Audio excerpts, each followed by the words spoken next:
I hope I can be seen.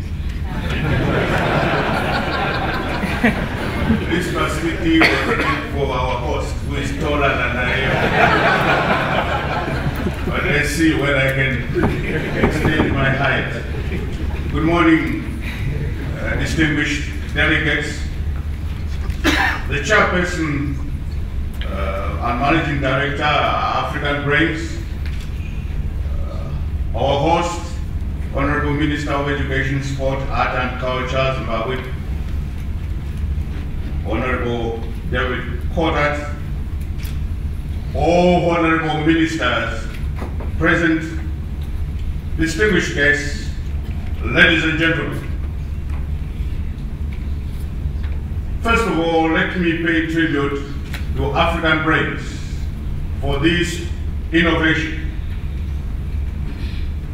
I pay tribute because I think they have the interest of the African child at heart in the area of education. Let me also applaud our host, Honorable Minister of Education Zimbabwe, for having truly shown that Zimbabwe can reclaim its leadership role in education. And particularly for me, I pay tribute to you. You have shown that you are a true neighbor. You will recall, ladies and gentlemen, that Zimbabwe, Zambia, and Malawi were one time one entity in the Federation of Rhodesia, 1953 to 63. And what the Honorable Minister said about education, yes, I can also say the same. Zimbabwe led in this federation. And I pray that Zimbabwe will soon take up its leadership position in education. It is now my honor and privilege, I must say, to be part of this annual summit on ICT for education in our region. Let me also add that I bring warm and tender greetings from the President of the Republic of Zambia and also from the people of Zambia. As you know, we are just emerging as a new administration in Zambia from September last year. My being here is truly a learning process, particularly in the ICT world. As Minister in charge of Education, Science and Vocational Training, I have been thinking, how best are we going to bring learning achievements at primary and secondary school level, particularly, but generally in education.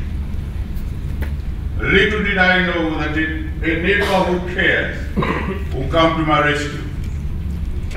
I would therefore want to use this opportunity to see how the various companies that have come to this summit can be of use to us in Zambia who are grappling with the learning system. Let me start by acknowledging the fact that information technology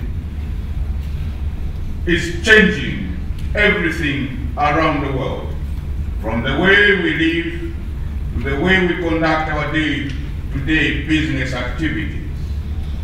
Worldwide, it has been recognized that information and communications technologies have the potential to improve access to basic services, enhance social networking and mobilization, create jobs, increase the effectiveness of governments and facilitate the sharing of information with people, especially the majority poor people in most of African countries, and especially our poor people in remote parts of our country. As you know, needless to remind you that many communities in developing countries, Africa in particular, don't have access to elementary services that would allow them to benefit from the information revolution that the world is seeing. Sub-Saharan Africa has not been spared from this digital divide.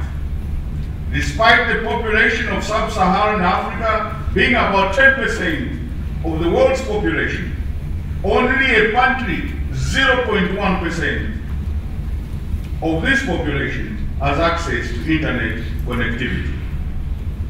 That is mind-sobering. This scenario demonstrates how far Sub-Saharan Africa is from bridging the digital divide. ICT is now a vital factor and important enabler for economic development, and countries without resources are being left further and further behind, Zambia included. It is up to Africa, especially the leaders in Africa, and especially the ministers of education, who are the true representatives of the government, to ensure that this explosive growth of information technology opens up new possibilities for our nation's development agenda. Technology should be used as a driver to improve our own practices and offer the poor new choices to better their lives. This is why, ladies and gentlemen, distinguished guests, I was applauding AfricanBrains. Advances in technology, especially global internet links, are improving quickly. For example, the fiber optic routes replacing satellite ones, and more routes are being laid to provide the resilience and drive down connectivity pricing. These developments, as you all are aware, include the South Atlantic Cable, West African Submarine Cable, and the Eastern African Submarine Cable System fiber projects in Africa. Our countries must therefore utilize these initiatives to improve our ICT backbone connectivity. Let me zero in on Zambia. In Zambia, we have recognized the role of ICT as an important tool in reducing poverty. Not only reducing poverty, but extending health services, expanding education opportunities, and generally improving the quality of life of our people. However, the penetration levels of ICTs in Zambia's education institutions remains low. In fact, if I was writing a composition, I would have said, as Honorable Cotard said, to be short, what is obtaining in Zimbabwe is also obtaining in Zambia. For Zimbabwe, you have a wonderful excuse because of the political turmoil you have had. For us, it's just gross irresponsibility.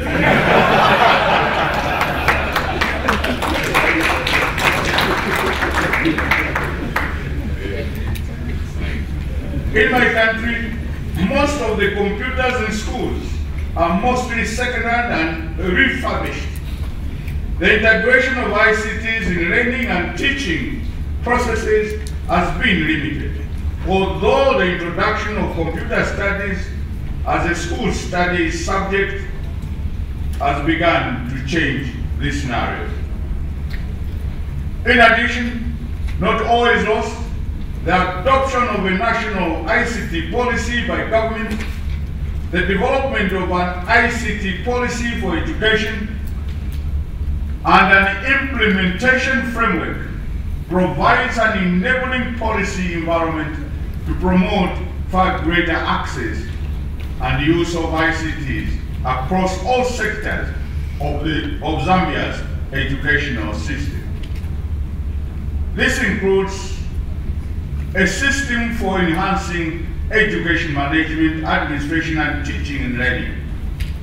While the goals and targets set by government are realistic, achieving them within the established time remains a challenge. Generally, I would say, African countries planning to make ICT available to their citizens will need to address constraints such as infrastructure, insufficient energy for ICT, policy, and low level of human resource in all sectors. In dealing with ICT infrastructure, and these will be discussing with the various companies as you come to our stand or to our room this afternoon and also tomorrow afternoon, we'll be discussing the following issues. And we'll be telling you further about what is on the ground and enticing you to help that child that needs help in ICT. Internet connectivity is still a challenge. Platforms for electronic learning, e-learning, we have yet to form a firm base. There's also the question of cybercrime and security. Cybercrime and security. Related to this will be issues of identity thefts, piracy, and unauthorized access to information. I mention this because at the advent of the anti-HIV/AIDS struggle, a lot of opportunists came on board, and the delayed reaction from Africa may be explained because we wasted a lot of time with the people who thought were the key drivers and yet were not. Here I'm particularly pleased that we're dealing with the original. Rather than waiting for con men and women to confuse us, taking advantage of our lack of knowledge of ICTs. There's this danger that Africa must look out for.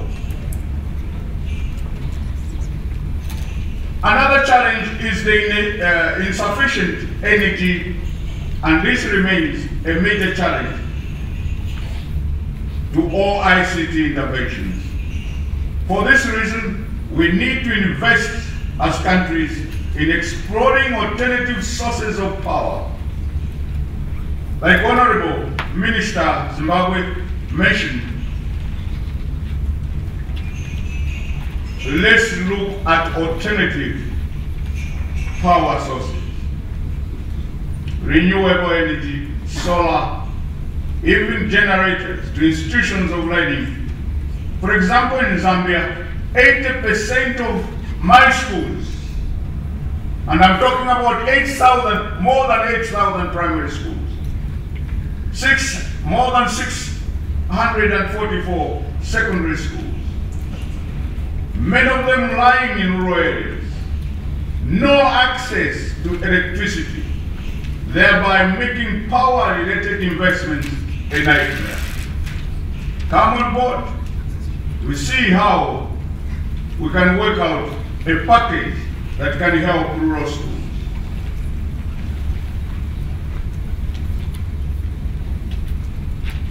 The development and delivery of our country's aspirations and priorities for national development and poverty reduction, we know, will depend on how creative, we are in dealing with ICT.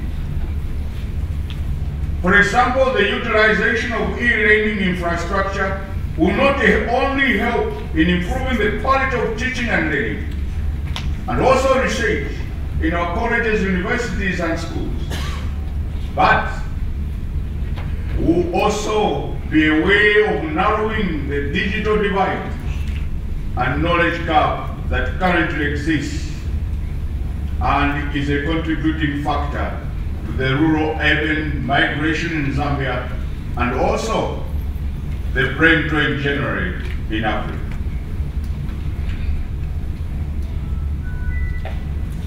Finally, let me pay again tribute to the organizers. And let me again pay tribute to Honorable Minister Kota.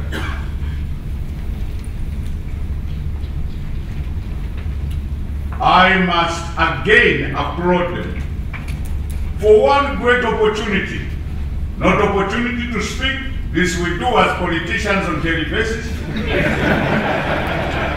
and many times not making sense at all,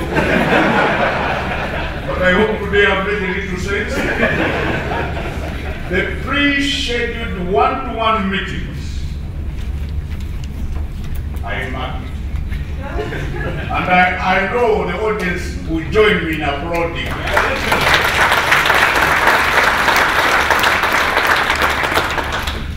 Fellow ministers, here is a golden opportunity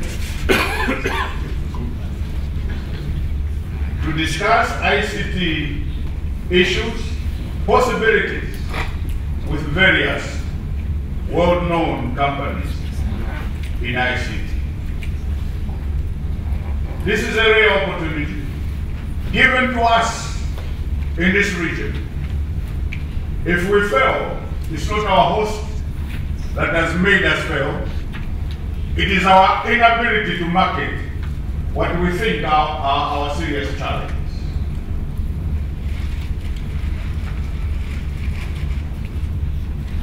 And truly, with these few words, when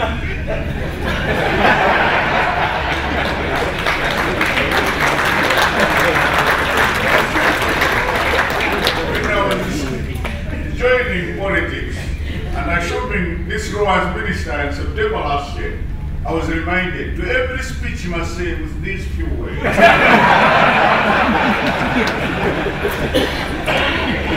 I pray for God's guidance, and may He place our efforts in this summit. I thank you for your attention.